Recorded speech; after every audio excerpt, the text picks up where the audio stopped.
Baik, terima kasih sekali lagi kepada Mas Moderator yang telah memberikan saya waktu untuk menjelaskan tentang data mining. Yang saya hormati kepada dosen Institut Buana, kemudian yang saya cintai kepada adik-adik mahasiswa dalam hal ini adalah yang diselenggarakan oleh Himpunan Mahasiswa Teknologi Informasi. Oke, sebelum saya menjelaskan tentang materi data mining, terlebih dahulu tadi sudah dijelaskan mengenai profil saya, tentang penelitian saya, tentang pendidikan saya sudah dijelasin. Kemudian di sini saya memiliki beberapa sertifikat profesi untuk mendukung keilmuan saya. Yang pertama adalah saya mendapatkan sertifikat profesi untuk artificial intelligence dari Microsoft. Kemudian saya juga mendapatkan sertifikat kompetensi dari BNSP untuk bidang data science atau data mining. Oke, sebelum saya menjelaskan mengenai data mining, kita harus tahu dulu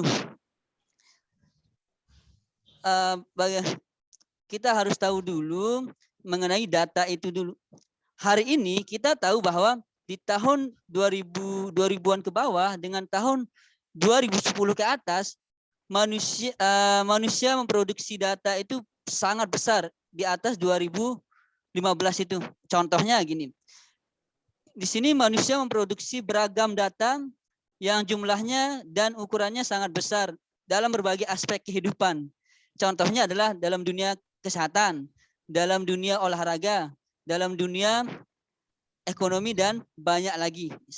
Di sini saya belum bicara tentang data mining. Namun di sini saya masih bicara tentang mengapa data mining itu perlu dilakukan. Kita harus flashback lagi mengenai data dulu. Di sini data mining itu diperlukan karena apa sih? Kan gitu pertanyaannya. Data mining itu kalau nggak ada data mining itu tidak bisa kita gunakan. Makanya data mining itu diperlukan ketika data kita itu ketika kita memiliki data yang banyak.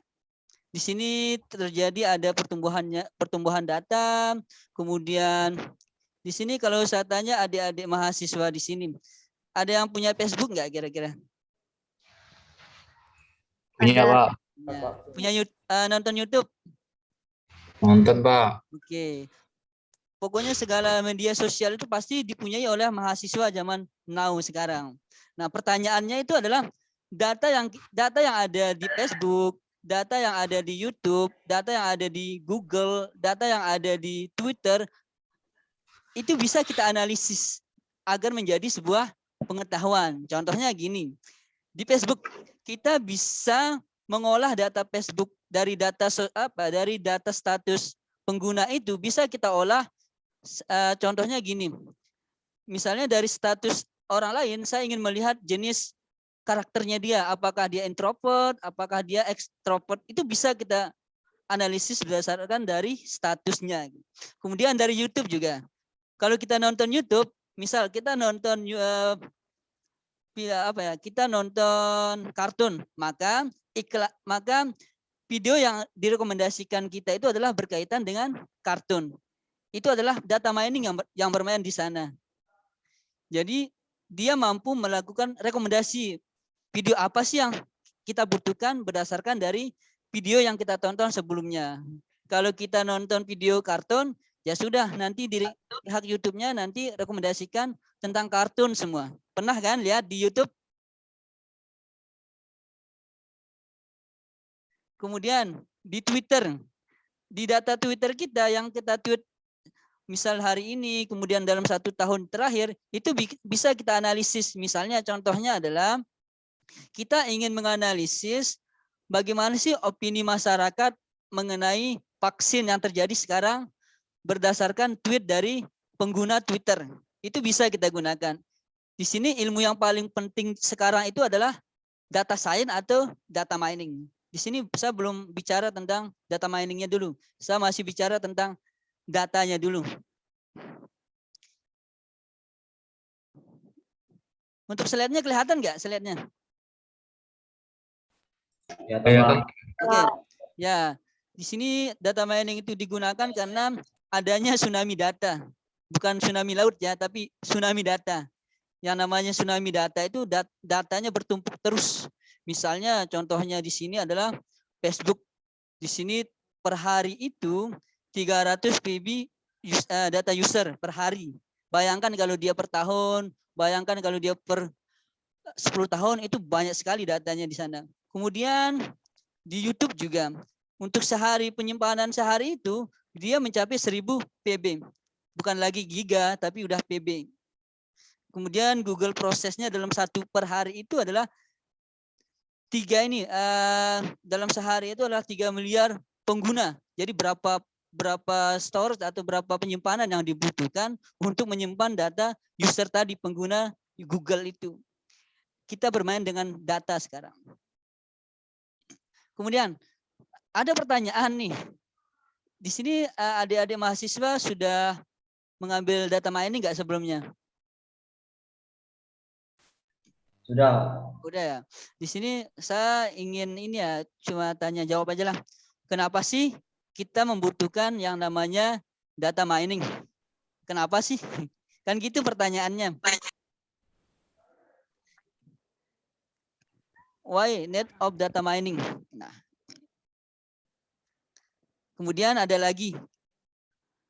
Kita punya data banyak, namun informasinya yang rendah. Artinya adalah kita punya data yang banyak, namun kita tidak mampu melakukan analisa bagaimana cara mendapatkan pengetahuan dari data yang besar tadi itu. Contohnya kalau di dunia pendidikan, kita akan contohkan dalam dunia pendidikan. Di dunia pendidikan, kita punya data mahasiswa, data nilai, data IPK, data kelulusan. Itu kan berupa data nih. Bagaimana caranya data mahasiswa tadi saya bisa dapatkan pengetahuan atau pola-pola yang saya dapatkan sehingga pihak rektor mampu menjadikan mengambil sebuah keputusan secara cepat dan tepat. Contohnya gini, data yang banyak tadi saya akan memproses menggunakan data mining untuk mendapatkan pola-pola mahasiswa yang lulus tepat waktu itu seperti apa sih polanya? Mahasiswa yang tidak lulus tepat waktu seperti apa polanya? Mahasiswa yang berpotensi drop out itu polanya seperti apa? Itu kita bisa gunakan data mining. Kalau kita udah tahu polanya, maka pihak rektorat atau pihak rektor itu mampu mengambil keputusan secara cepat dan tepat. Contohnya gini, oh ternyata ada mahasiswa X, kalau kita lihat pola nilainya atau pola histori sebelumnya, dia berpotensi untuk drop out. Nah, sehingga apa? Sehingga keputusan dini akan diambil oleh pihak rektor. Contohnya dia panggil mahasiswa untuk membantu agar dia tidak berpotensi untuk drop out itu. Itu adalah contoh dari data mining tadi, menggunakan data atau menggunakan big data. Di sini. Kemudian ini adalah sebuah pernyataannya. Data is pure gold in the right hand. Artinya adalah kita punya data itu selayaknya sebuah emas yang murni di tangan yang tepat. Kalau di tangan yang tidak tepat, maka data ini adalah tidak ada artinya. Namun ketika data diberikan kepada orang yang tepat, yang mampu melakukan analisis, maka data tadi akan menjadi sebuah informasi yang sangat berharga untuk kita dapatkan. Makanya data mining ini untuk di era revolusi industri yang sekarang itu sangat bagus atau sangat penting untuk kita belajar. Kita pelajari data mining, terus kita pelajari internet of things, itu yang kita combine. Karena yang sekarang itu adalah semuanya serba terhubung. Kemudian data yang terhubung tadi kita analisis menggunakan data mining atau data science. Nah, di sini data mining itu digunakan untuk apa? Data mining itu sebenarnya digunakan untuk bagaimana caranya kita mengubah sebuah data yang besar itu menjadi sebuah pengetahuan. Saya contohkan di sini. Pertama, kita punya data. Data itu apa sih sebenarnya? Kalau kita bicara data itu adalah sesuatu yang tidak memiliki makna atau arti. Ini contohnya adalah 5. 5 ini kita nggak tahu apakah dia 5 ini menunjukkan jarum jam, menunjukkan suhu, menunjukkan umur, atau menunjukkan apa. Kita belum tahu. Makanya dinamakan data. Sesuatu yang belum punya makna atau arti. Nah, bagaimana caranya yang 5 ini kita jadikan sebuah informasi. Oh, kalau kita jadikan dia sebuah informasi, maka kita tambahkan. Berarti di depannya mungkin Celsius atau tahun. Kalau kita tambahkan tahun, berarti 5 ini dia menunjukkan umur seseorang. Berarti 5 tahun. Atau 5 Celsius. Kalau dia 5 Celsius, berarti informasinya adalah 5 ini adalah derajat suhu. Dalam suhunya adalah 5 Celsius. Nah, bagaimana yang suhu 5 derajat ini kita jadikan ke dalam pengetahuan. Pengetahuan ini adalah pola-pola yang terbentuk. Artinya adalah yang 5 Celsius ini kalau kita jadikan sebuah pengetahuan, ternyata 5 Celsius ini adalah artinya adalah sangat dingin. Gitu, artinya gitu. Jadi secara umum data mining itu adalah bagaimana caranya kita ekstraksi sebuah data yang besar untuk menjadi sebuah pengetahuan sehingga kita mendapatkan pola-pola yang kita mau agar si pengambil keputusan itu lebih cepat dalam pengambilan keputusan. Nah, ini contohnya. Sekarang saya tanya ini data atau informasi? Ini adalah data kehadiran pegawai. Menurut kira-kira Anda paham nggak maksud data ini? Masih belum paham. Masih belum paham ya, karena ini adalah data. Kita hanya diberikan nomor pegawai, tanggal, datang dan pulang. Ini adalah data. Tadi saya udah kasih tahu bahwa data itu adalah sesuatu yang tidak memiliki makna atau arti. Nah, sekarang yang data ini kita akan jadikan sebuah informasi ya, agar konteksnya kita dapat. Nah, sekarang kita udah jadikan dalam informasi. Di sini ada yang paham nggak maksudnya ini? Ini adalah informasinya. Paham nggak ini?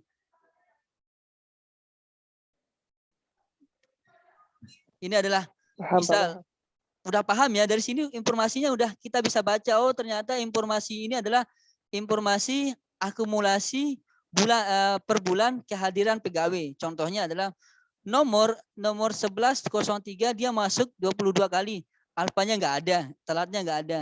Sedangkan yang 1142 itu masuknya 18 kali, alfanya 2 kali dan sakit 2 kali. Ini adalah informasi. Dia udah memiliki makna atau arti di sini.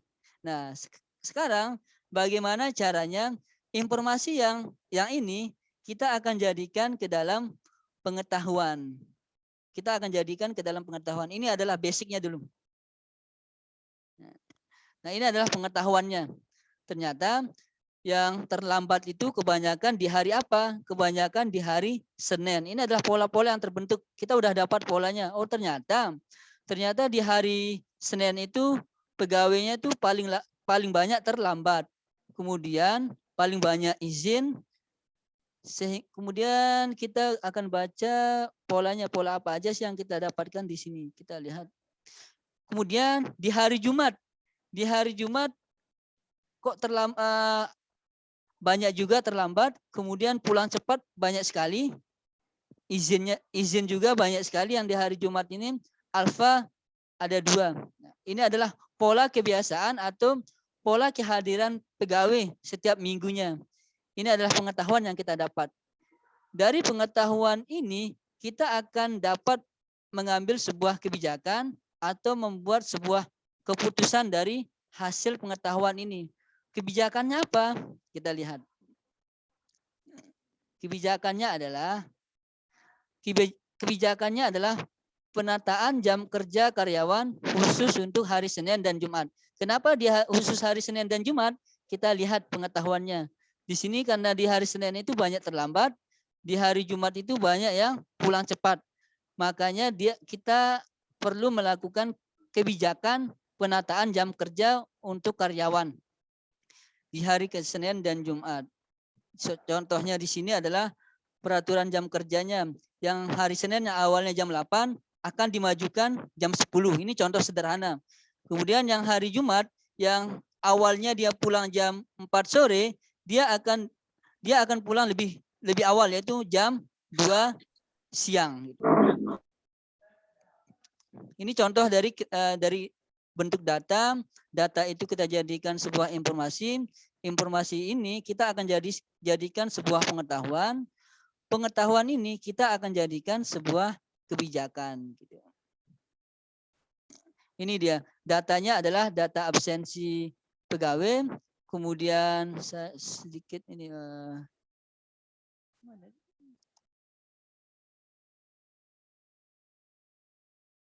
Biar tak tandain. Mana ya?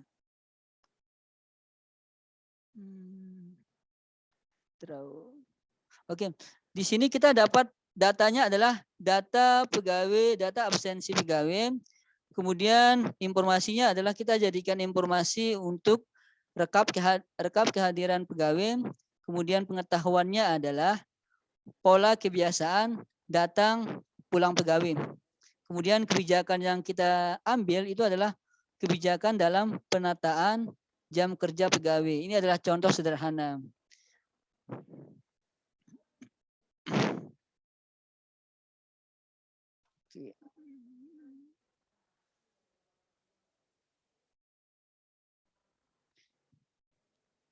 Saya hilangin, clear. Oke. Nah, sekarang baru kita masuk ke materi data mining itu. Apa sih yang dimaksud dengan data mining? Kan gitu pertanyaannya. Ada yang tahu nggak? Apa sih yang dimaksud dengan data mining?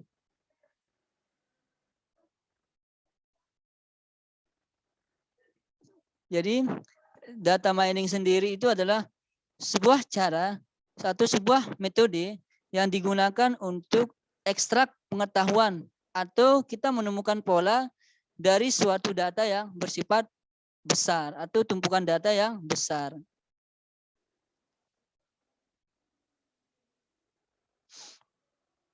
Di sini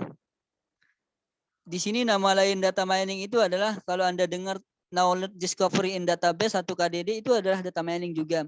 Big data, business intelligence, knowledge extraction itu adalah data mining juga. Nah, sekarang adalah tadi sudah saya bahas mengenai data mining itu bisa kita gunakan ketika kita punya apa? Ketika kita punya data atau himpunan data. Himpunan data yang kita punya, kita akan analisis menggunakan metode data mining. Hasil dari metode data mining ini kita akan mendapatkan sebuah pengetahuan tadi. Contohnya saya jelaskan. Contohnya adalah kita punya data mahasiswa. Data kelulusan mahasiswa. Itu adalah data kita. Kita proses menggunakan metode data mining. Dari hasil proses menggunakan metode data mining, kita dapatkan pengetahuan. Pengetahuannya itu adalah bagaimana pola mahasiswa yang lulus tepat waktu itu seperti apa polanya. Kemudian yang lulus tidak tepat waktu itu polanya seperti apa. Bisa kita gunakan data mining. Ini adalah definisi data mining dari berbagai ahli. Kalau menurut Witten, ini adalah melakukan ekstraksi untuk mendapatkan informasi penting yang sifatnya implisit dan sebelumnya tidak diketahui dari suatu data. Kemudian menurut Santosa, kegiatan yang meliputi pengumpulan, pemakaian data historis untuk menemukan keteraturan, pola, dan hubungan dalam suatu dataset yang berukuran besar. Ini adalah untuk menurut Hayan itu adalah extraction of interesting. Sebelumnya yang kita tidak tahu itu adalah kita ekstraksi dari sesuatu yang data yang kita tidak tahu polanya untuk agar menjadi pengetahuan atau berpola dari sekumpulan data yang ada. Nah, di sini data mining itu adalah kita menjadikan contohnya adalah kita akan menggunakan data mining untuk apa? Yang awalnya adalah aplikasi kita bersifat stupid, Kemudian kita akan terapkan menggunakan data mining, namanya adalah smart application. Contohnya gini, yang stupid application itu adalah contohnya adalah sistem informasi akademik. Sistem informasi akademik itu adalah isinya cuma data mahasiswa, data KRS, data ruang, data kehadiran. Namun data itu tidak dianalisis, dia hanya menyimpan data aja, input, proses, output, tanpa ada analis, tanpa melakukan ekstraksi dari data yang ada. Nah, kira-kira di Institut Buana itu sudah mengaplikasikan data mining nggak di sistem informasinya? Rasanya belum, Pak. Belum ya? Ya. Di kita kalau di UBG akan ini sedikit demi sedikit akan melakukan implementasi data mining ke dalam sistem informasi akademiknya dulu agar bisa cepat. Oh, ternyata yang drop out itu yang mana aja sih, nanti di terpola. Kemudian nanti ada semacam rekomendasi mata kuliah apa sih yang diambil dari mahasiswa berdasarkan dari mata kuliah yang diambil sebelumnya, agar ini untuk mendukung mahasiswa itu cepat lulus tepat waktu.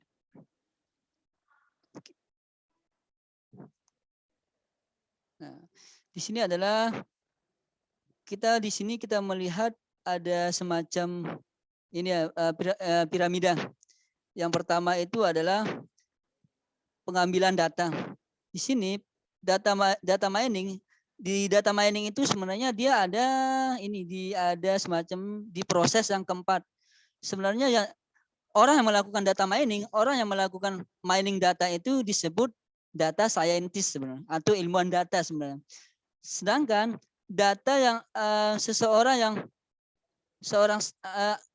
yang ahli yang digunakan untuk manipulasi data atau data sort atau pengumpulan data itu adalah tugasnya adalah seorang DBA, database administrator. Ini adalah semacam kerjasama antara pihak IT, pihak data scientist, pihak bisnis analis untuk mendapatkan pengetahuan yang ada. Contohnya gini, di sini contohnya adalah kita ingin membuat atau implementasikan data mining untuk mengetahui pola-pola mahasiswa yang lulus tepat waktu atau tidak. Yang bertugas mengambil data itu adalah melakukan data pre-processing, integrasi data warehouse. Itu adalah gunanya, itu adalah fungsinya seorang DBA, database administrator. Sedangkan yang data scientist ini, dia berfungsi untuk melakukan data exploration atau data namanya EDA. Kita membaca data atau memahami data itu sendiri. Contohnya kita menggunakan statistik di sini, korelasi data kita berapa, kemudian hubungan antara data yang kita punya itu nanti kita menggunakan statistik nanti. Kita melakukan memahami data. Kalau kita tidak memahami data, maka metode yang kita gunakan pasti kita akan bingung. Metode yang tepat yang digunakan untuk dalam melakukan pengolahan data pasti kita bingung. Kenapa? Karena kita tidak tahu. Karena kita tidak memahami data yang kita gunakan.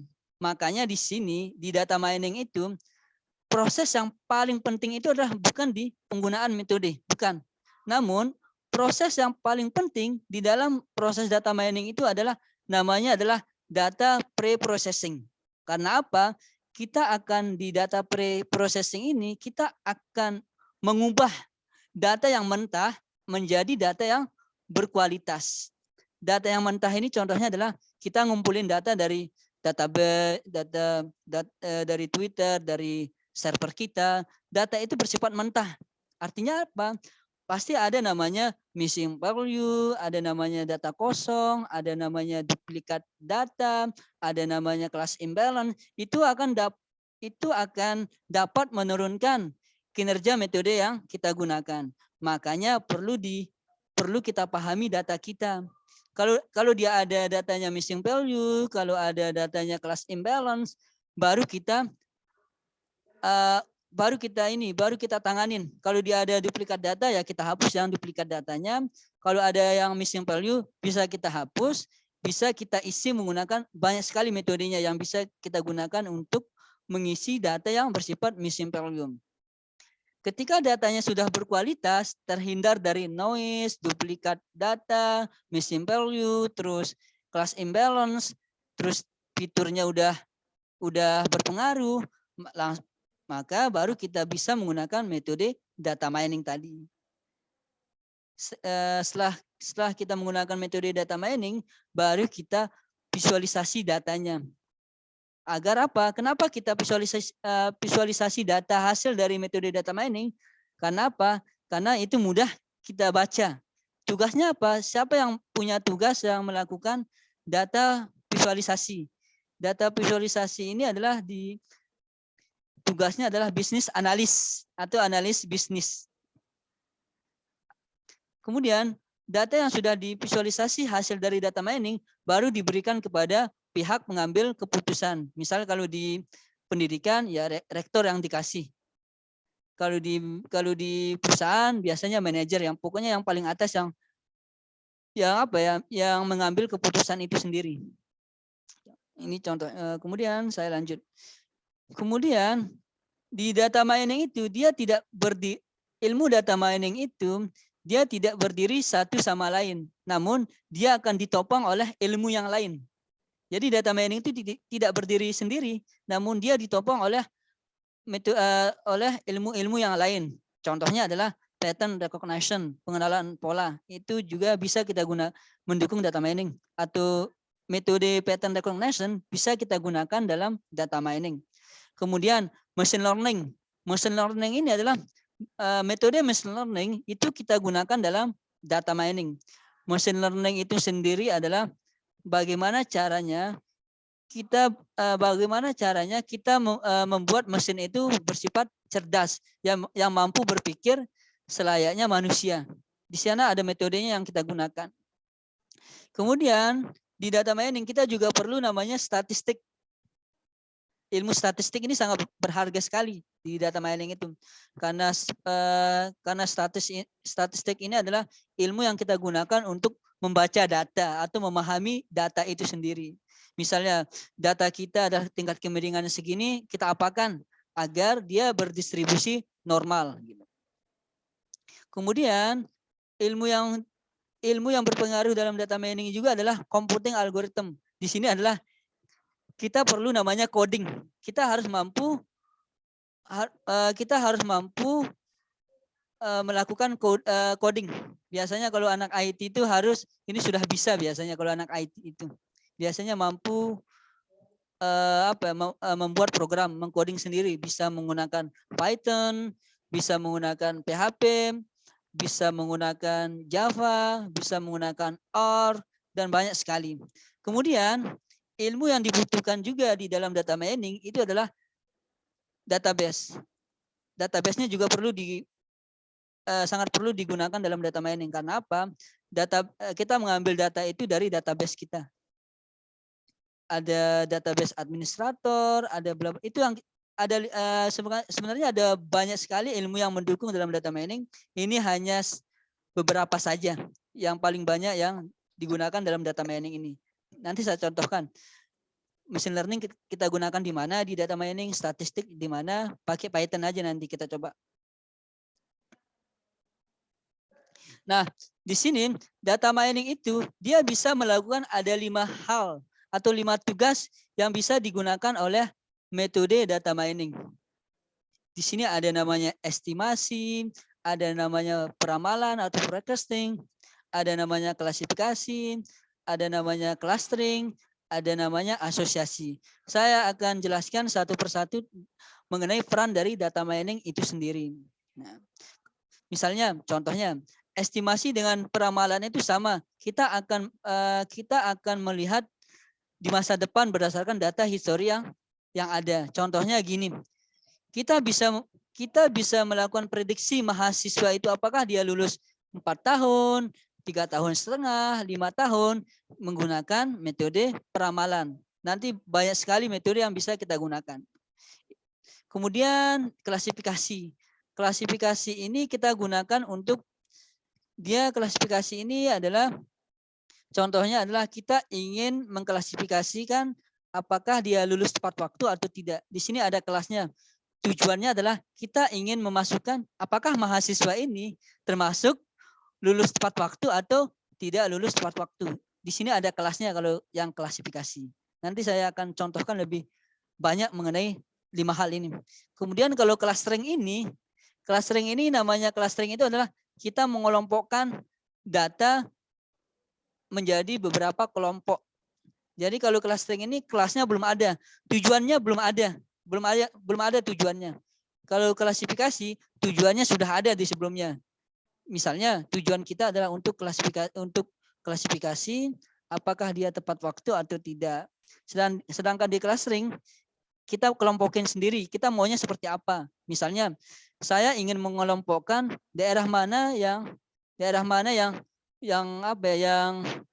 daerah yang banjirnya sedang, banjirnya berat, banjirnya ringan, itu bisa kita pengelompokan. Contohnya lagi adalah saya menggunakan clustering untuk mengelompokkan zona mana yang apakah dia termasuk zona merah, zona hijau, zona kuning yang COVID kemarin itu. Kan ada namanya zona merah. Kalau zona merah ini adalah zona bahaya yang dilarang untuk dikunjungi yang pas COVID kemarin. Ini adalah clustering yang berperan di sini. Sedangkan kalau asosiasi itu adalah kita akan mencari sebuah hubungan dari hubungan satu dengan hubungan yang lain.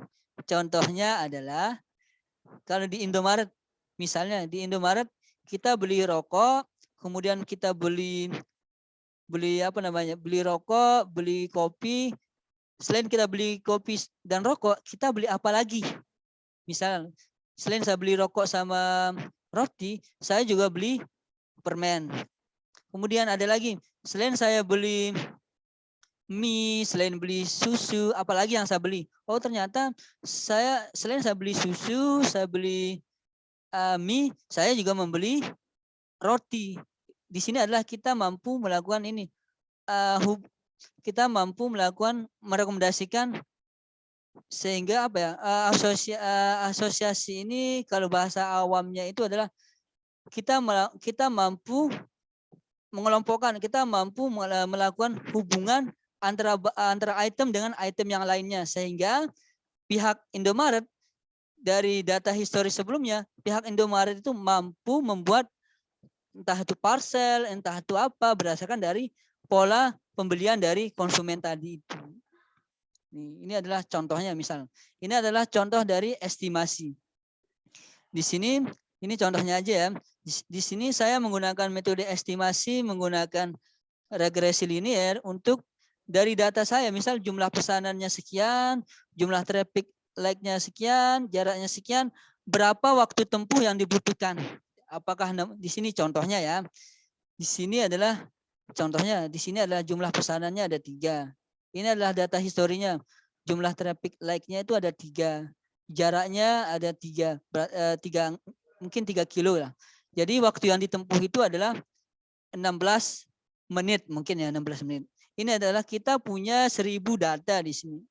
Dari 1000 data kita akan buat semacam modelnya, model regresi linearnya. Di sini kita udah dapat pengetahuannya di sini adalah model yang kita dapatkan dari data 1000 ini.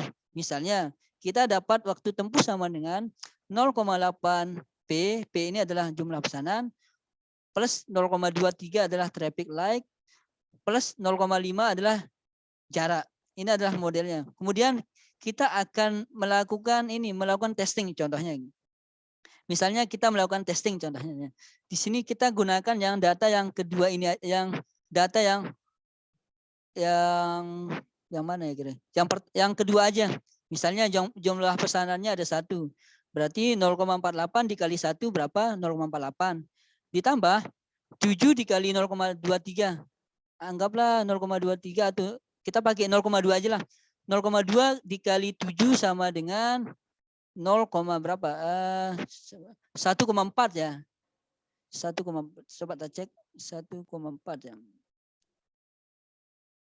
0,2 dikali 7, 1,4, kemudian ditambah dengan 0,5 dikali dengan 4. Jadi 0,5 setengah kali 4 itu adalah 2. Berarti ditambah 2 ditambah 0,48. Di sini jarak tempuhnya itu adalah 4 menit.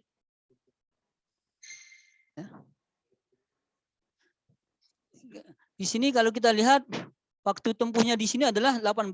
Sedangkan ketika kita menggunakan model kita, ternyata hasilnya adalah 4 menit.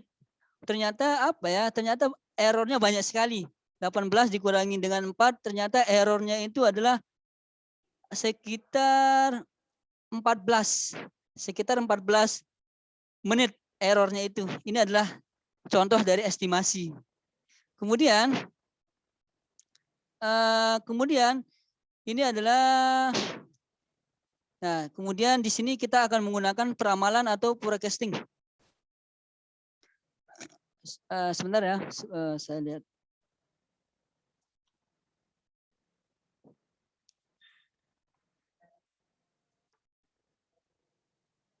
Oke, di sini kita akan menggunakan peramalan atau forecasting untuk menentukan harga saham berikutnya. Di sini kita punya data, ada open, ada high, low, volume. Di sini kita akan memprediksi close-nya ini, labelnya ini.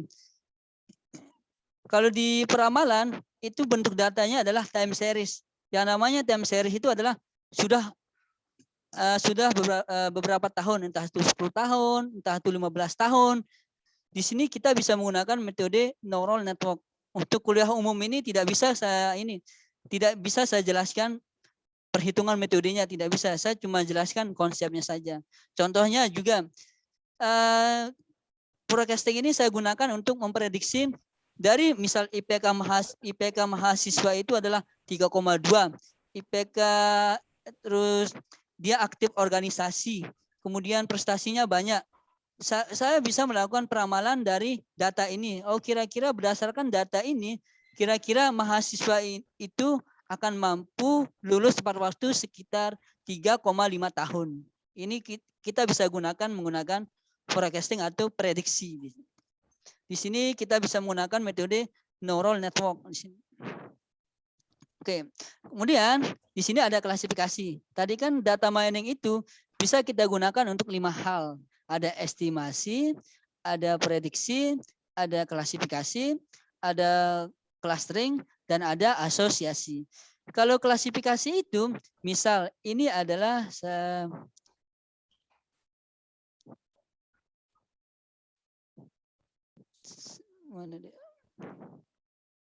contohkan di sini kita punya parameternya atau kategori. Kalau di data mining namanya adalah atribut. Di sini adalah label. Kalau di klasifikasi, kita udah punya label atau tujuan. Kita ingin masukkan kemana. Contohnya di sini.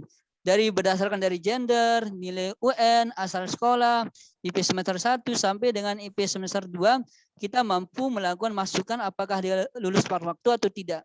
Kalau dia lulus tepat waktu, kita masukkan ke dalam kelas ya. Namun kalau dia tidak lulus tepat waktu, kita masukkan ke dalam kelas tidak. Di sini contohnya kita punya data anggaplah 100. Dari data 100 ini, metode yang kita gunakan, kita berikan data pelatihan atau data belajar sebanyak 70%. Atau 30 data kita gunakan untuk data pelatihan. Kita berikan metode kita untuk belajar memahami data kita. Setelah kita berikan metode kita untuk belajar, baru sisa 30 data tadi kita gunakan sebagai data testing. Ini contohnya aja, klasifikasi itu adalah dia sudah punya label atau tujuan. Nanti kita menggunakan Python aja biar paham. Kalau untuk data mining kita harus kuat di matematikanya.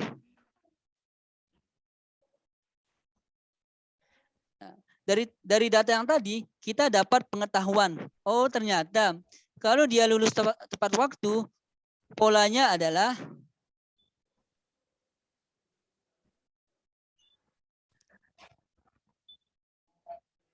saya hapus dulu. Nah, dari data kita sebelumnya, kita dapat pola, ternyata kita dapat pengetahuannya dalam bentuk pohon keputusan. Contohnya gini, oh kalau dia lulus tepat waktu itu polanya adalah misal, kalau dia status mahasiswa bekerja, kemudian IP semester 2-nya adalah 3,6, berarti dia lulus tepat waktu. Kalau di atas 3,5. Namun, kalau dia status mahasiswa bekerja, kemudian IP semester 1-nya di bawah 3,5, maka berpotensi untuk lulus terlambat. Kemudian di sini juga kita punya pola di sini. Contoh ya. Dia lulus tepat waktu itu ketika status mahasiswanya itu adalah mahasiswa, kemudian IP semester 5-nya adalah misal di bawah 2,3, kemudian di IP semester 3-nya adalah di bawah 2,2, itu dia lulus tepat waktu. Ini contohnya aja. Ada pola yang terbentuk, ada pola-polanya di sini. Ada pengetahuan yang kita ambil. Lucu banget. Nah, di sini kita juga bisa melakukan klasifikasi sentimen analisis. Contohnya di sini. Contohnya orang nge-tweet di Twitter mengenai COVID, kita ingin tahu seberapa banyak orang melakukan sentimen terhadap COVID ini bersifat positif atau negatif. Bisa kita melakukan klasifikasi. Misalnya yang negatif itu sekitar 47%, kemudian yang positif sisanya. Itu bisa kita gunakan klasifikasi.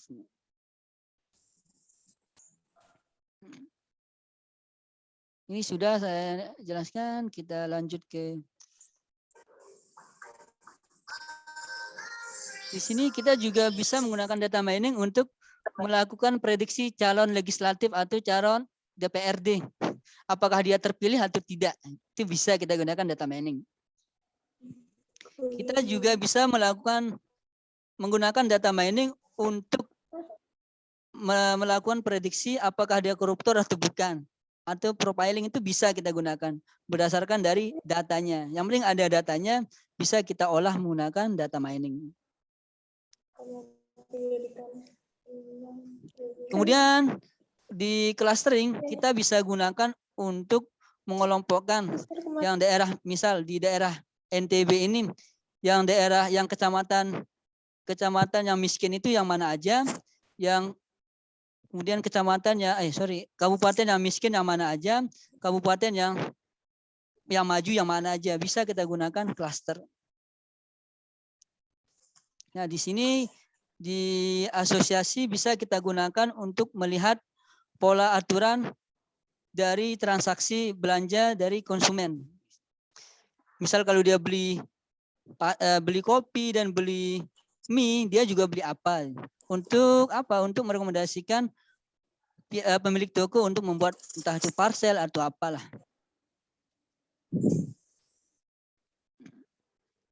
Di sini, nah, tadi sudah saya katakan bahwa data mining itu kita akan gunakan metode machine learning. Machine learning ini sebenarnya ada dua macam. Ada yang bersifat supervised learning, ada yang bersifat unsupervised learning. Bedanya apa? Supervised dengan unsupervised.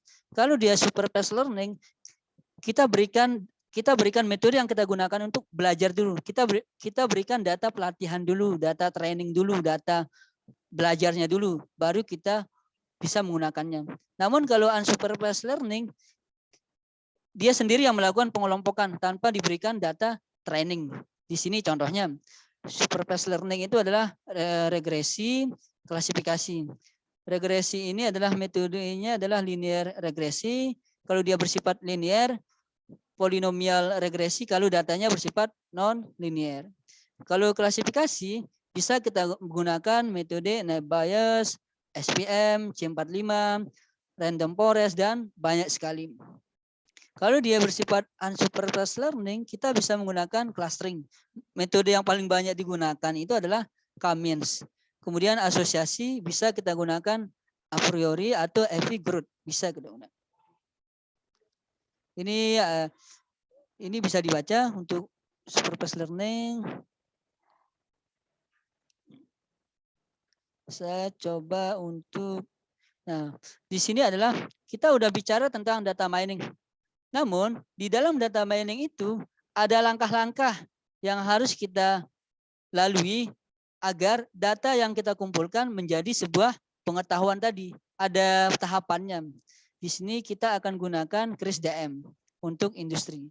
Di sini tahapannya itu adalah business understanding, data understanding, data preparation, modeling, evaluation, dan deployment.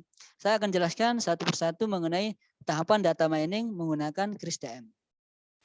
Pertama adalah business understanding. Sebelum kita menggunakan data mining, kita harus paham dulu. Masalahnya apa. Apa sih masalahnya dari data kita? Kalau kita udah tahu masalahnya, baru kita buat tujuan yang ingin kita capai. Contohnya adalah di sini adalah kasusnya adalah kegagalan kredit. Problemnya adalah bagaimana cara kita menurunkan NPL suatu bank. Di sini pertanyaannya adalah bagaimana cara kita memperbaiki perhitungan kredit skor. Di sini adalah kita akan gunakan data mining untuk pemberian kredit kepada konsumen. Kita harus tahu masalahnya apa. Oh, ternyata masalah selama ini kita sudah memberikan banyak konsumen kredit, namun banyak yang telat bayar. Ada yang macet, ada yang lancar. Itu ada suatu problem di sini. Kenapa dia macet? Kan gitu pertanyaannya. Di sini kita bisa menggunakan data mining. Kemudian setelah kita tahu masalahnya apa, tujuannya apa, baru kita tahu data apa sih yang kita gunakan. Datanya apa, bagaimana cara kita ngambil datanya. Ini di fase data business understanding. Kemudian di business understanding kita juga melakukan rencana manajemen proyeknya. Misal cost, kalau kita ngerjain ini costnya apakah menguntungkan atau tidak.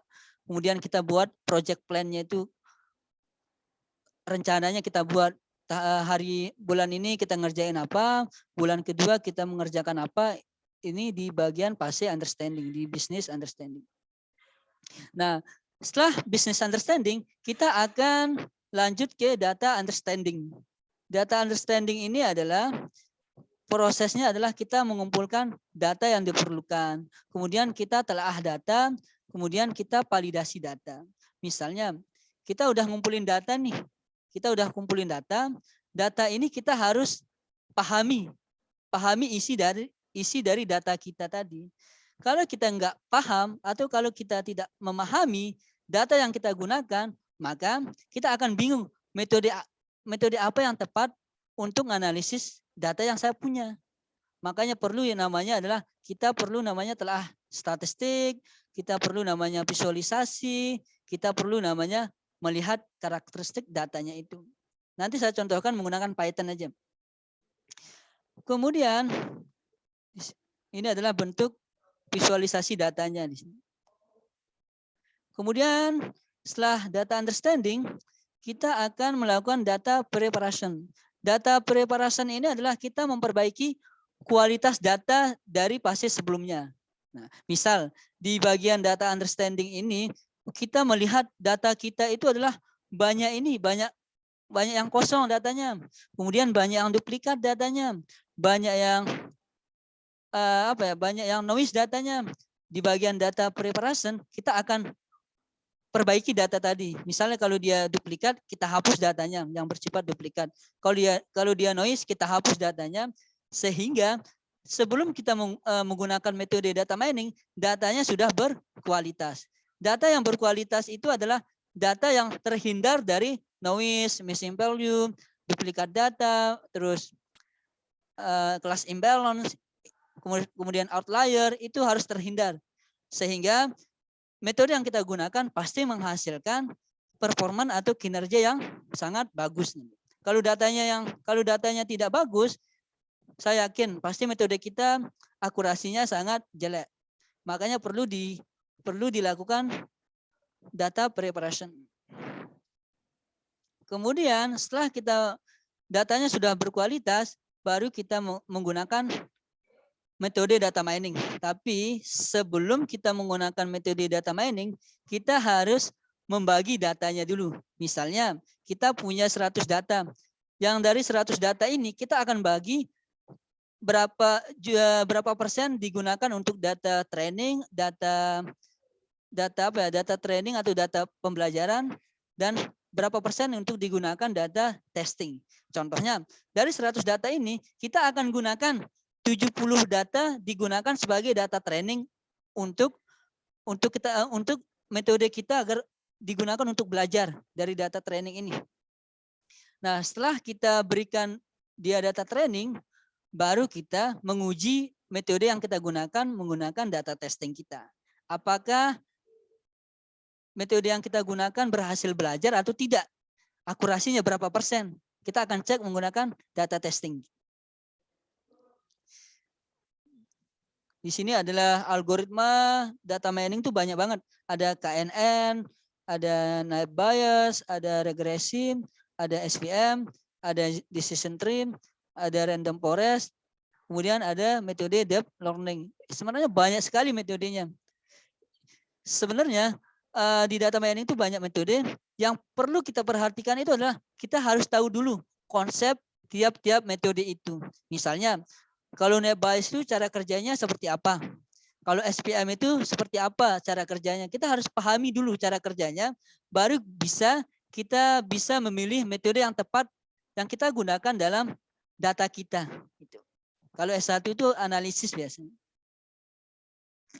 Di sini ada skenario menggunakan model. Ada data kita bagi, data latih, kemudian data uji, baru kita uji akurasinya berapa persen.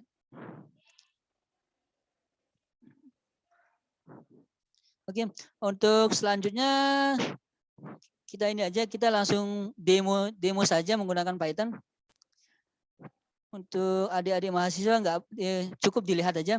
Nanti saya kirim link ini, saya kirim link download materinya, download kode Python-nya beserta datanya. Di sini yang familiar dengan Python siapa ya? Ada nggak di sini mahasiswa?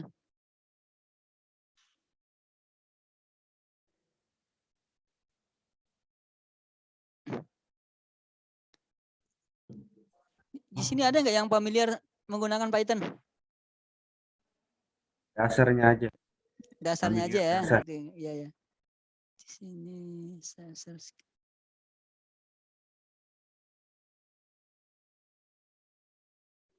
Kalau data mining itu biasanya paling banyak digunakan sekarang itu adalah Python biasanya. Kalau untuk yang non IT biasanya pakai WK biasanya. Sekarang saya coba share screen yang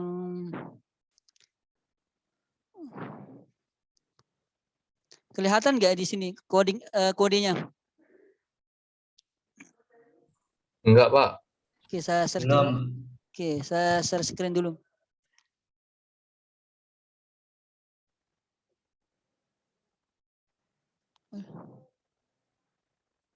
Sorry. Di sini saya share screen untuk codingnya.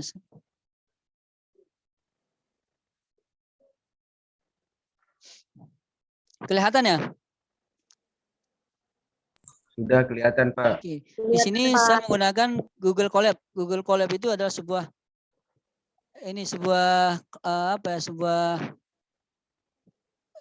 web cloud lah untuk Python yang bisa kita akses menggunakan yang penting terhubung dengan WiFi aja. Kalau mau install yang lokalnya bisa pakai Python yang bisa Anaconda, bisa Jupyter Notebook. Di sini kita coba untuk menggunakan Python. Untuk klasifikasi kita ingin klasifikasi apakah mahasiswa ini lulus tepat waktu atau tidak. Di sini kita coba. Sebelumnya kita upload datanya dulu.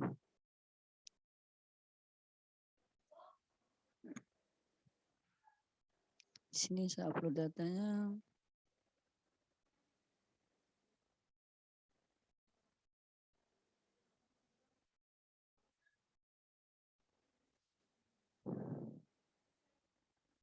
Oke, sekarang saya jelaskan di sini adalah coding Python untuk untuk data miningnya.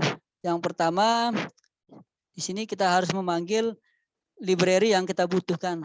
Di sini pandas ini digunakan untuk manipulasi data, NumPy ini digunakan untuk manipulasi numerik kayak matrik dan sebagainya.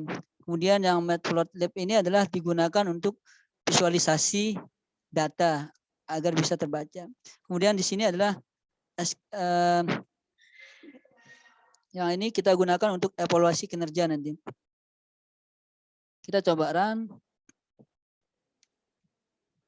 Di sini data yang saya gunakan itu adalah data, anggaplah data dummy mahasiswa yang sudah lulus tepat waktu atau tidak. Di sini data yang saya gunakan itu adalah seperti ini. Di sini pertama kali itu adalah kita ngumpulin data ya. Yang di data mining kita harus kumpulin datanya dulu. Ini adalah datanya sudah terkumpul.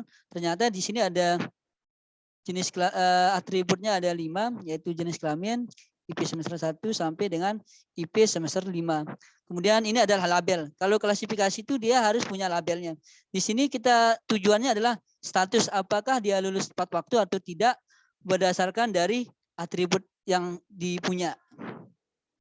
Di sini saya punya datanya, coba saya cek datanya berapa.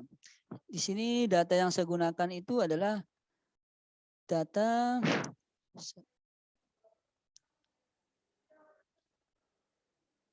di sini data yang saya gunakan itu adalah sejumlah 302 data. Sedangkan jumlah atribut semuanya adalah 7. Tapi yang saya gunakan di sini adalah cuma ada 6 di sini. 1, 2, 3, 4, 5, 6. IPK-nya saya nggak gunakan. Nah, kemudian di fase yang kedua itu ada namanya data understanding. Di data understanding itu adalah kita gunakan untuk memahami data kita menggunakan visualisasi. Di sini kita akan coba melakukan visualisasi menggunakan Seaborn.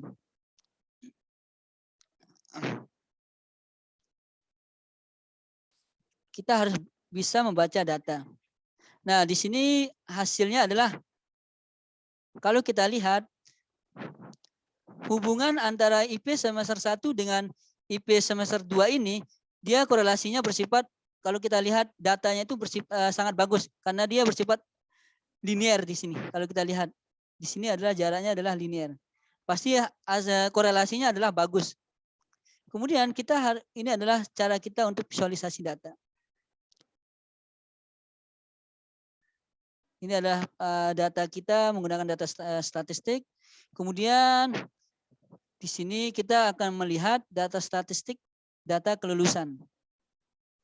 Nah, di sini kita akan membaca datanya. Nah, untuk yang IP semester 1 itu adalah untuk rata-rata IP-nya itu adalah 2,6. Sedangkan standar deviasi itu adalah 0,5. Nah, kemudian di sini adalah nilai yang paling kecil, IPK yang paling kecil pada IP semester 1 itu adalah 0,35 atau ya sedikit sekali. Kemudian yang maksimal itu nilai yang paling tinggi adalah di IP semester 1 itu adalah 3,8. Sekarang kita lihat di sini adalah rata-ratanya adalah 2,6 di IP semester 1-nya. Sedangkan standar deviasinya itu adalah 0,5. Oh, ternyata jaraknya sangat besar sekali. Berarti ini nggak bagus sebenarnya. Untuk yang bagus itu adalah ketika rata-rata dengan standar deviasinya, ketika standar deviasinya itu tidak terlalu tinggi. Kalau dia standar deviasinya 0,2 atau 0,1 itu datanya cukup bagus lah. Kemudian kita ingin lihat di sini. Di sini kita akan lihat untuk yang kemudian selanjutnya itu adalah kita lihat korelasinya. Di sini kita lihat korelasinya. Atribut misalnya IP semester 1 dengan IP semester 2 itu korelasinya kuat atau tidak.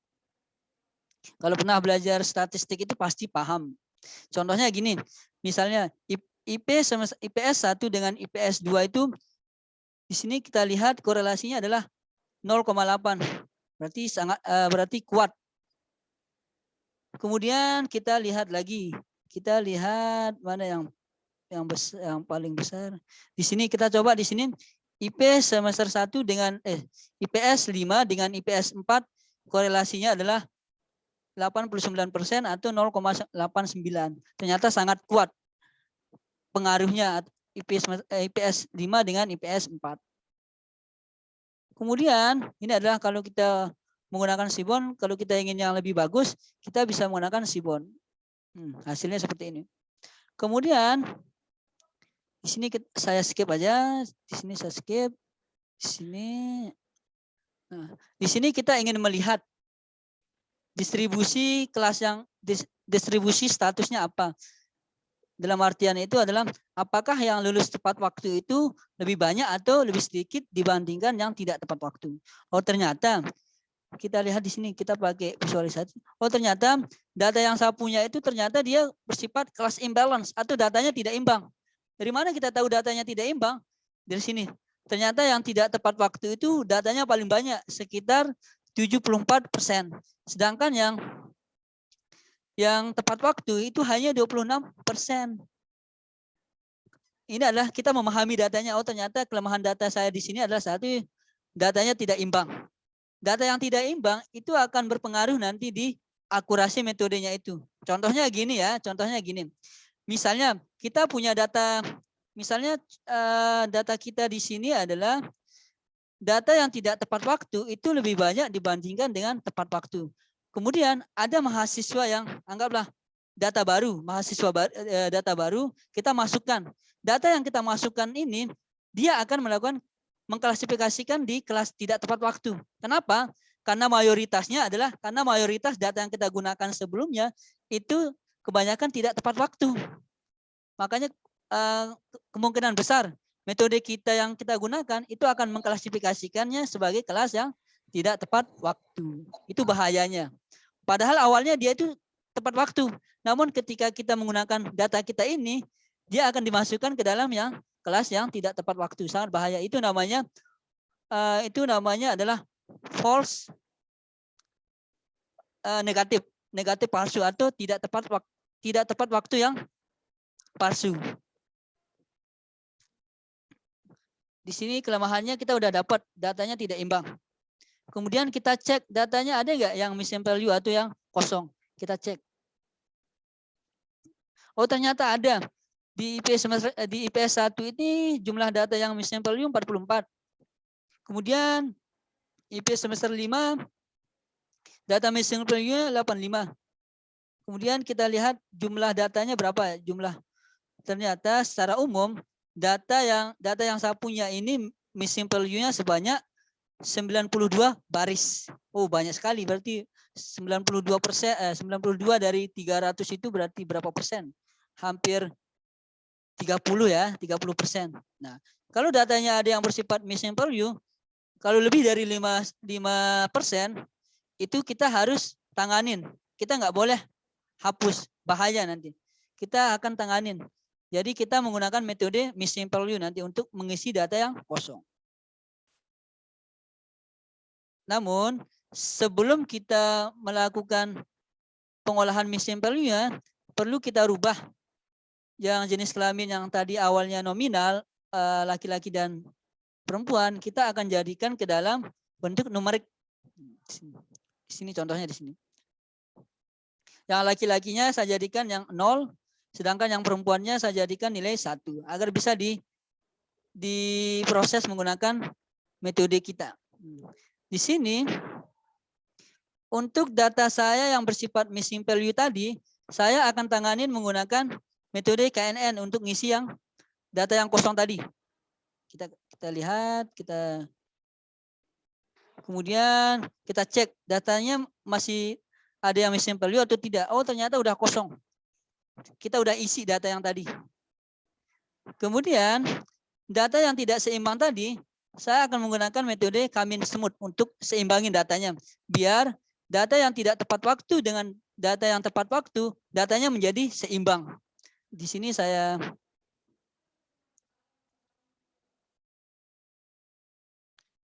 Di sini saya install dulu library-nya, kemudian kita cek. Di sini saya gunakan Kamin Support di sini. Oke. Di sini masih data preparation di sini. Belum kita masuk ke modeling. Kita lihat cek ya. Nah, di sini yang awalnya adalah yang kelas tepat waktu itu adalah 78 menjadi 225. Dia udah imbang sekarang. Datanya sudah imbang. Baru kita melakukan pembagian data. Di sini kita akan membagi data. Di sini yang dari berarti data kita sekarang itu adalah 225 ditambah 224 itu sekitar 449 atau anggaplah 450. Di sini kita akan coba membagi datanya. Yang 450 kita akan coba membagi datanya. Data trainingnya 80%, data testingnya 20%. Data training ini kita gunakan untuk membuat metode kita untuk belajar. Kita berikan data metode kita untuk belajar. Berarti 80% dari 450 itu berapa persen? Berapa datanya? Sekitar mungkin 300-an ya mungkin ya. Kemudian sisanya 20% ini kita gunakan untuk data testing. Kita ingin melihat seberapa bagus metode yang kita gunakan, kita ingin melihat metode yang kita gunakan apakah dia belajarnya bagus atau tidak berdasarkan akurasinya nanti. Kita cek. Oke. Di sini kita akan coba membagi datanya. Data testingnya 20%. Berarti kalau data testingnya 20%, kita lihat berapa ya? Test, coba saya lihat. Test berapa dia?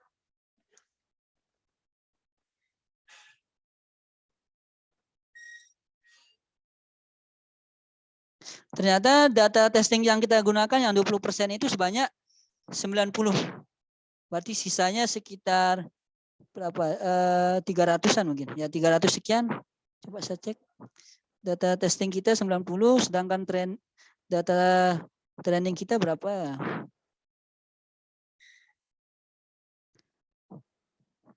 Oh, ternyata data training kita adalah yang 80% itu sebanyak 359. Kita cek ya. Jadi 359 data ini kita gunakan untuk metode kita untuk belajar, untuk memahami data yang kita punya itu. Baru yang data testing kita gunakan untuk menguji seberapa bagus metode kita gunakan belajar, belajarnya bagus atau tidak. Nah, di sini sebelum kita melakukan, di sini saya menggunakan metode SPM sama neural network. Namun sebelum saya menggunakan metode SPM, saya lakukan tuning parameter. Tuning parameter di sini saya gunakan untuk mencari parameter yang tepat, mencari parameter yang paling bagus untuk menghasilkan metode SPM ini menghasilkan akurasi yang paling bagus. Di sini contohnya. Kalau di SPM itu yang kita tuning parameter itu adalah ada kernel, ada apa lagi ya? Ada nilai C, ada nilai gamma, kita coba.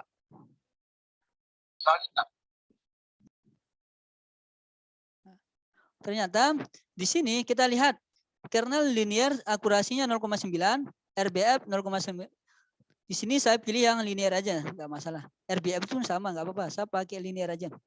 Di sini saya pakai linear untuk linear pada metode SPM yang saya gunakan. Di sini saya panggil metode SPM-nya, yaitu from SPM import SPC. Ini adalah metode SPM dalam Python. Di sini saya buat modelnya. Di sini metode SPM saya masukkan ke dalam variabel model. Di sini adalah di sini adalah C-nya sama dengan 1, gamma 0,1, kernelnya sama dengan linear berdasarkan dari tuning parameter sebelumnya. Di sini yang model.fit, xtrain dan ytraining ini adalah model kita, model SPM di sini dia akan belajar. Dia akan belajar di sini fungsinya. Dia akan belajar untuk memahami datanya tuh. Setelah dia bisa memahami datanya, baru kita melakukan prediksi apakah model yang kita gunakan bagus atau tidak di sini. Oke, di sini baru kita uji performanya, uji akurasinya di sini. Kita menggunakan conversion matrix di sini. Di sini saya print aja, print akurasi.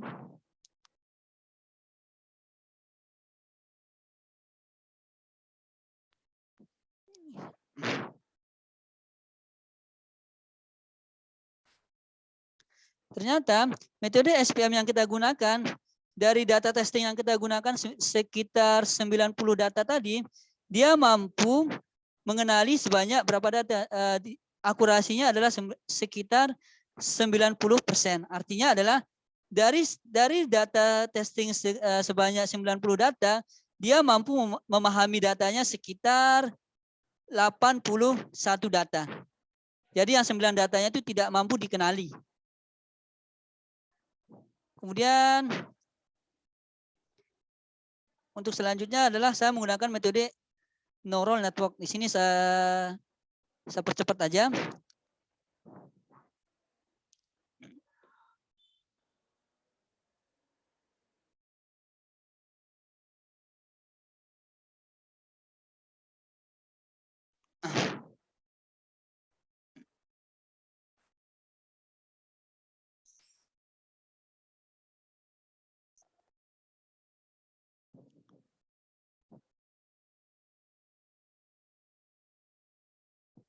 Lama ya. Oke.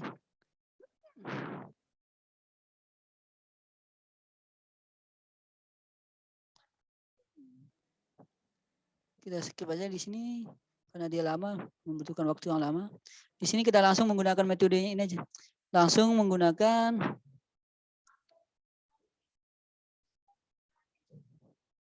kita langsung membangun modelnya di sini. Kita bangun modelnya, kita ajarin modelnya untuk belajar. Kita ingin lihat akurasinya berapa persen. Akurasinya berapa persen yang metode neural network ini. Akurasi. Oke, kita cek.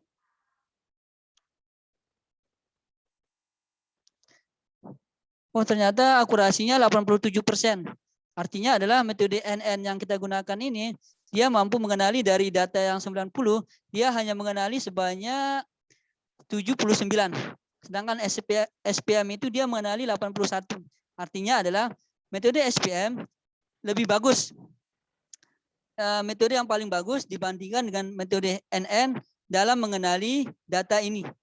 Karena dia menghasilkan akurasi sebesar 90% dibandingkan dengan metode neural network atau jaringan saraf tiruan. Sehingga ini bisa kita gunakan untuk membuat model atau membuat websitenya nanti. Ini model ini kita simpan dulu. Model kita akan gunakan model SPM ya. Di sini kita akan simpan. Di sini kita coba testing data baru. Kemudian kita akan simpan datanya di sini. Kita akan simpan data yang sudah kita buat menggunakan. Ini adalah rumusnya, ini adalah codingnya. Kita simpan model kita, namanya adalah model SPM. Kemudian kalau kita membuat website, cukup panggil modelnya ini aja. Di sini saya sudah membuat model menggunakan Flash. Kita lihatin ya, saya perlihatkan yang menggunakan Flash untuk membuatkan websitenya berdasarkan model yang telah kita bangun ini. Prediksi saya lihat alamatnya adalah prediksi mahasiswa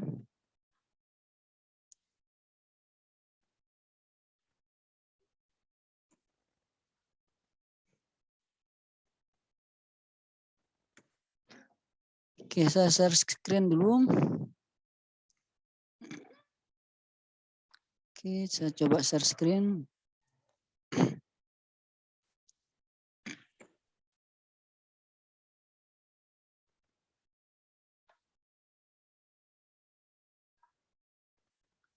Ini kelihatan gak nih? Yang prediksi kelulusan. Pak. Sudah kelihatan ya. Nah, tadi model yang saya buat tadi itu adalah model SPM. Saya buatkan dalam bentuk dalam bentuk website bisa menggunakan Django, bisa menggunakan Flash dan berbagai macam di Python. Di sini alamatnya adalah prediksi mahasiswa. Saya sudah masukkan ke Cloud Heroku. Misalnya contohnya ya. Misalnya jenis kelaminnya adalah laki-laki, IP-nya adalah 3,0 anggaplah. Kemudian IP semester 1, IP semester 2-nya adalah 3,5.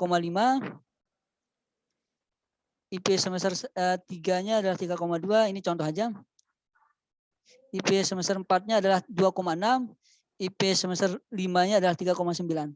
Dari sini kita akan tahu model kita prediksinya lulus tepat waktu atau tidak.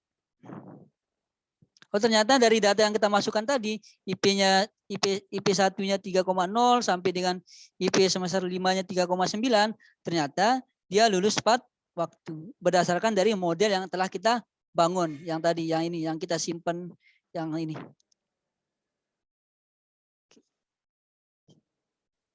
Kalau bisa ngoding gampang untuk membuat aplikasi data mining menggunakan Python.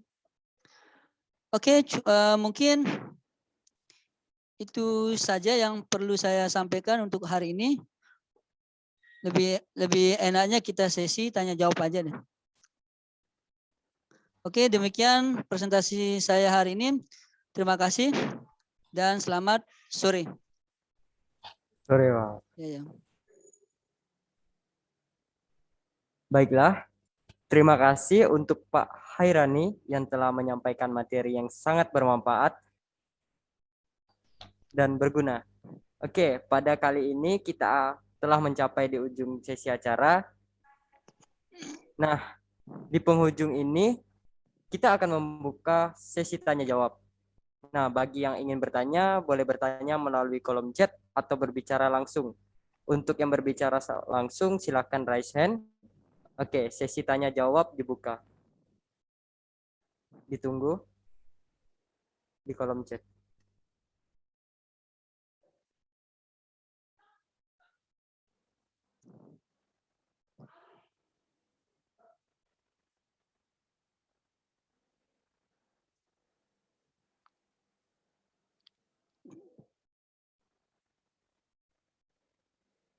Ayo teman-teman yang ingin bertanya.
Sekali lagi untuk teman-teman yang ingin bertanya, boleh bertanya langsung atau bertanya melalui kolom chat. Dan yang ingin untuk bertanya langsung boleh raise hand.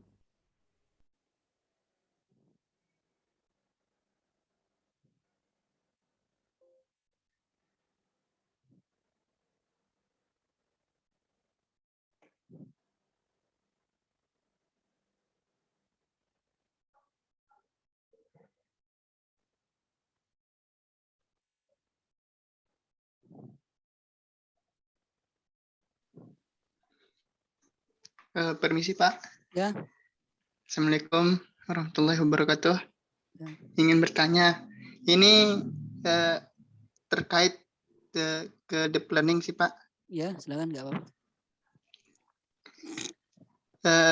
Untuk metode tadi itu kan pakai data terstruktur ya Pak. Ya. misalkan kita pakai data tidak terstruktur, misalkan pakai foto, nanti untuk meningkatkan akurasinya itu bagaimana ya Pak? Oh iya. Sedangkan tadi itu untuk meningkatkan akurasinya itu bisa menggunakan menyeimbangkan data dan sebagainya. Oh iya ya. Oke. Pertanyaan yang bagus. Kalau kita bicara tentang pengolahan gambar atau image processing, itu caranya berbeda dengan kalau yang bersifat teks. Kalau kita ingin meningkatkan kualitas dari gambar yang kita punya, maka cara terbaik untuk analisisnya adalah atau pengolahannya adalah yang pertama kita menggunakan konsep image processing. Namanya adalah enhancement image atau peningkatan kualitas gambar. Itu bisa salah satunya. Metodenya sudah banyak yang ada. Kemudian kita juga bisa melakukan ini menggunakan sistem namanya cropping. Kita crop yang paling yang kita gunakan aja. Itu bisa meningkatkan akurasi dari metode yang kita gunakan.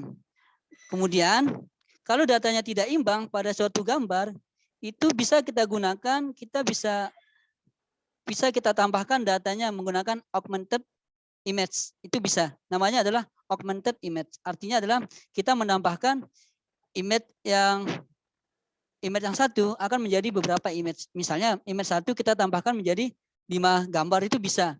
Misal kita rotasinya kita rubah, kemudian sistem crop-nya kita rubah, itu bisa. Itu namanya augmented image. Kemudian kita juga untuk masalah ketidakseimbangan pada gambar, kita bisa menggunakan metode GAN, Generative Artificial Neural. Artinya adalah kita membuat gambar baru atau gambar imitasi berdasarkan dari gambar yang sesungguhnya, itu bisa kita gunakan. Banyak banget. Kalau yang tadi saya contohkan menggunakan teks. Kalau yang gambar itu banyak. Kalau udah pernah belajar tentang image processing atau tentang pengolahan citra, terus komputer vision, itu akan Anda diajarkan tentang bagaimana caranya meningkatkan sebuah kualitas agar metode kita bisa mengenalinya dengan baik. Itu saja. Mungkin ada yang lain? Biasanya kalau kita pakai deep learning itu hasilnya bakalan bagus. Walaupun datanya tidak kita olah. Biasanya dia cukup bagus ya. Namun kalau kita ingin lebih bagus lagi, ya kita olah. Misal kita mau akurasi awalnya adalah 90%. Kita ingin meningkatkan akurasinya sebanyak 98%, maka kita bisa mengolah, kita meningkatkan kualitas gambarnya itu. Gitu aja. Oke, itu aja.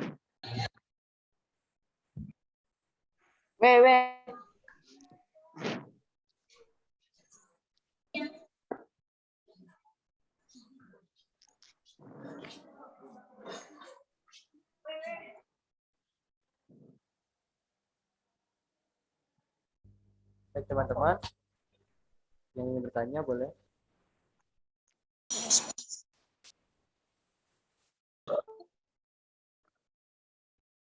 Sudah, dikit lalu.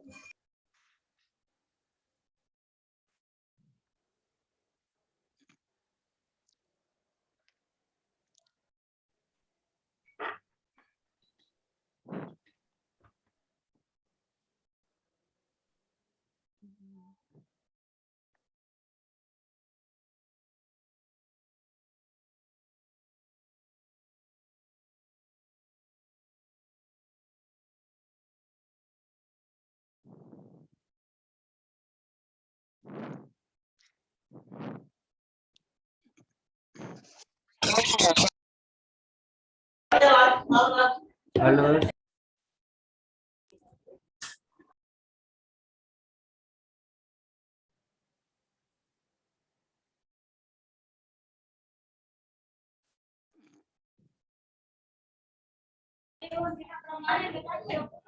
Saya mau bertanya Pak, apa sudah dibuka room untuk bertanya? Sudah boleh bertanya.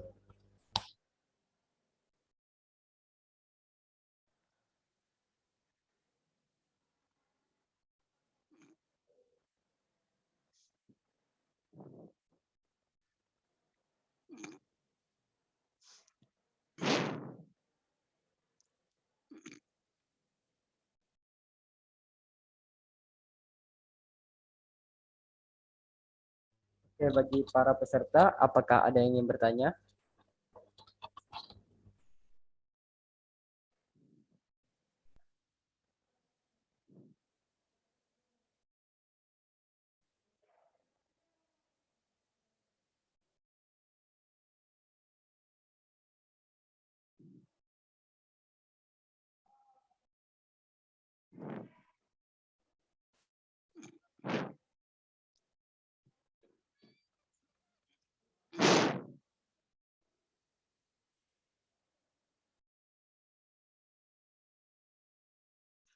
Baik, sesi pertanyaan akan saya tutup. Oke, jadi sekian sesi tanya jawab saya. Terima kasih untuk Pak Haryani dan untuk teman-teman yang sudah bertanya.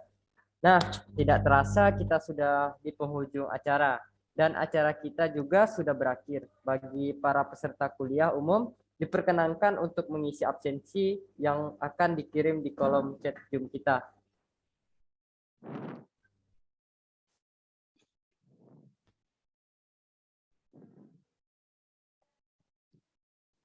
Baik, tunggu ada panitia yang ingin mengirimkannya.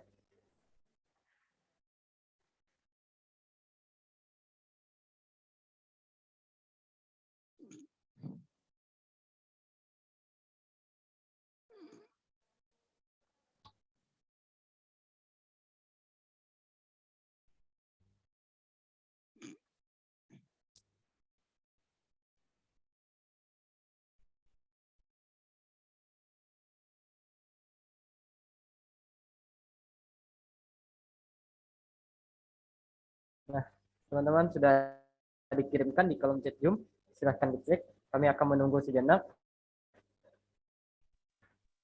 untuk mengisi absensinya. Untuk para peserta boleh diisi.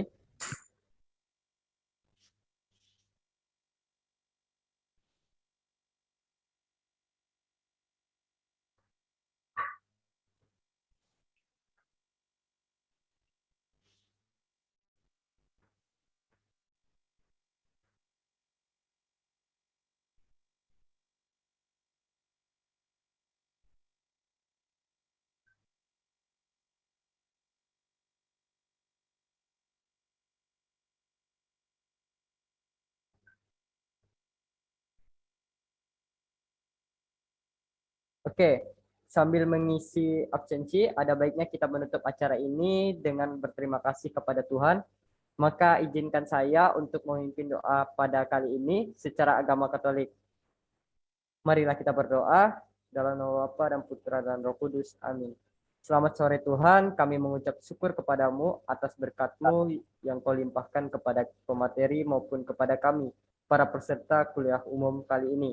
Ya Tuhan, kami juga ingin berterima kasih atas penyertaan-Mu selama acara ini, sehingga dapat berjalan lancar seperti sekarang.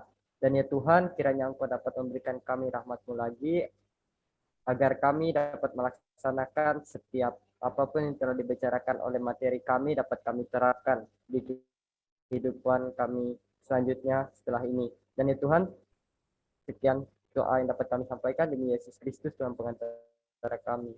Amin. Dalam nama Bapa dan Putra dan Roh Kudus. Amin. Oke, sekarang sudah berakhir acara kuliah umum kita. Terima kasih atas kehadiran teman-teman semuanya dan terima kasih kepada Bapak Haryani, Eskom M. Engs. Terima kasih. Sekian acara kita sudah berakhir.